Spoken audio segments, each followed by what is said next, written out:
જોઈ લો, તમે જોઈ શકો છો કેવી રીતે સરસ મિક્સ થઈ ગયું છે। હવે આપણે 1 જ મિનિટ માટે એને ચડવા દઈશું, જેથી કરીને જે મગમાં જે પાણી રહેલું છે એ બધું એમાં મિક્સ થઈ જાય। જો સરસ રીતે થઈ ગયું છે, તમે જોઈ શકો છો કે મગ બનીને તૈયાર થઈ ગયા છે। એમાં જે પાણી હતું એ બધું શોષાઈ ગયું છે।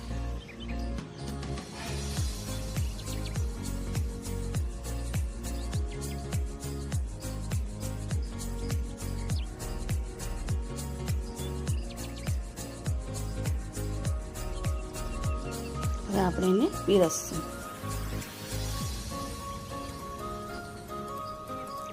હેલ્ધી અને ટેસ્ટી